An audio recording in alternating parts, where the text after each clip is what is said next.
Hello lovely people, how are you today? Oh my goodness gracious, I need to get a haircut so badly. I look like one of the Brady Bunch. I've created a tag because of reasons. So I'm going to do this video and I'm going to tag people and so on and so forth. That's usually how these things work, isn't it? This is the favourite films tag because I couldn't think of a more creative name. Basically, the premise is name 10 of your favourite films. They can be ordered or not. Some people may find ordering them quite difficult. I'm going to order them.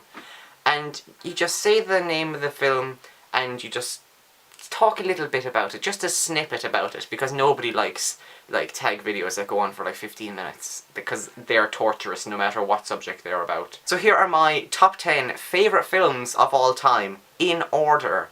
Bitch. Number 10. John Hughes' Ferris Bueller's Day Off. I usually don't go in for this style of film. The whole 1980s John Hughes genre isn't really my thing, to be honest. But I love Ferris Bueller's Day Off because it just stands up to rewatching so much. You could watch that film over and over and over again, and it just never gets boring, it never gets tiring. One summer, I honestly used to watch it nearly every night, because it just stood up to repeat viewing so well.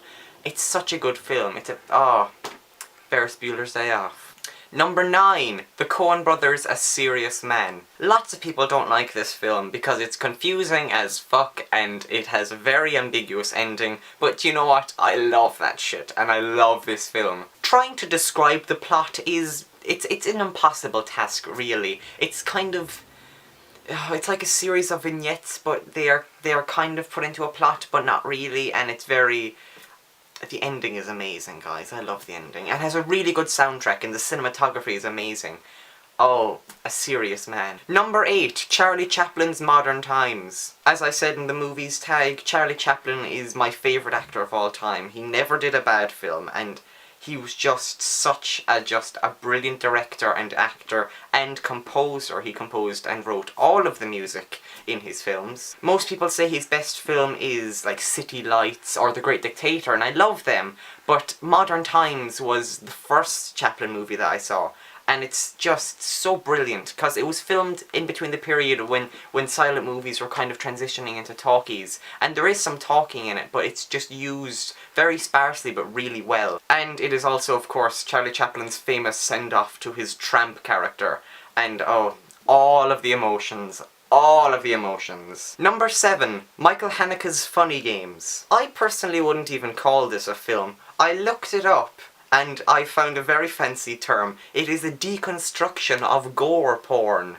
which sounds very fancy, but honestly, Funny Games is such it's an experience. It is an experience. I wouldn't suggest you watch this film if you're not, up to, extreme gore and violence and just blood everywhere. It's so fucked up, and it's amazing. I love Funny Games, but oh my god, it will break you. Number 6. Bruce Robinson's Withnail and I. Withnail and I is the product of what happens when you get a perfect script with perfect casting and perfect character relationships. It is, such a fantastic, fantastic movie. Richard E. Grant and Paul McGann are so perfect in those roles. Their relationship on screen is so fantastic and just fun to watch, along with the perfect script and just the perfect everything. Withnail and I is a perfect film. Number 5. The greatest science fiction movie of all time. Stanley Kubrick's 2001 A Space Odyssey. Just the opening, just from the opening, where you have the orchestra is kind of tuning up to the MGM logo, and then the music starts, the Also Sprach Zarathustra starts, and the 3 planet, it's amazing. It's amazing, and everything about it. And the scene with the 2 ships waltzing to Strauss's Blue Danube, 2001 is amazing. It's amazing. Okay, I have a dilemma. I can't pick between 3 and 4, so I'm going to put them together Movies number 3 and 4, not in order.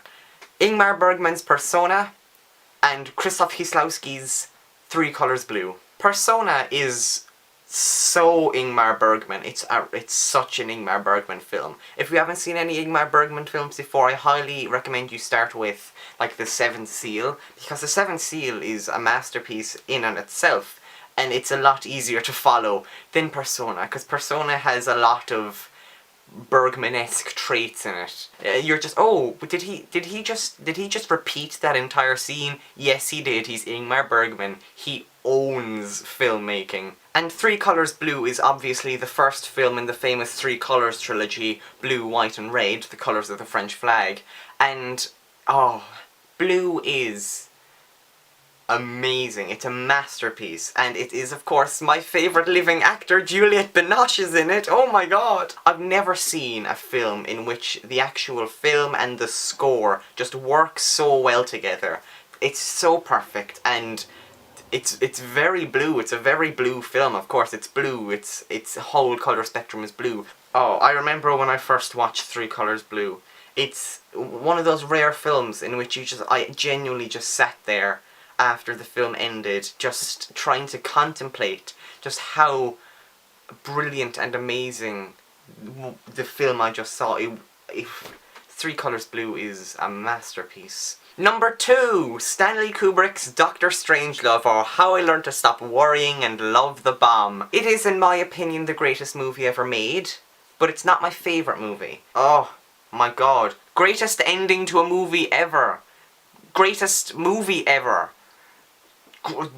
This is... all directors should just stop what they're doing right now, because you can't top Dr. Strangelove. There's no point. We've reached the pinnacle of filmmaking. It's Dr. Strangelove. It's...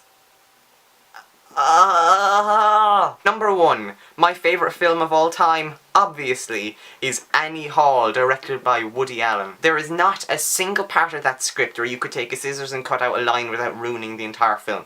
It is the perfect script, in my opinion. Annie Hall. It's my favourite film, and it is one of the greatest films ever made. It's... Annie Hall, guys. Annie fucking Hall. Why am I going this way? Oh. Oh well. So yeah, they're my top 10 favourite movies of all time. Was that list pretentious enough for you? Because it was very pretentious from what I'm looking at. I'm going to tag some people to do this tag, because it's a tag. I'm going to tag Ariel Bassett. I'm going to tag Candice at Candy Something. And I'm going to tag Lorna at The Books and the Bees. Fly, my pretties. Fly, fly. Take my tag and do it. Seriously, how are there almost 6,000 of you? I don't even know how to speak half the time in these videos. I am like, what? What? That's the favourite films tag. If you want to do it, just do it. As Nike once told me. Bye.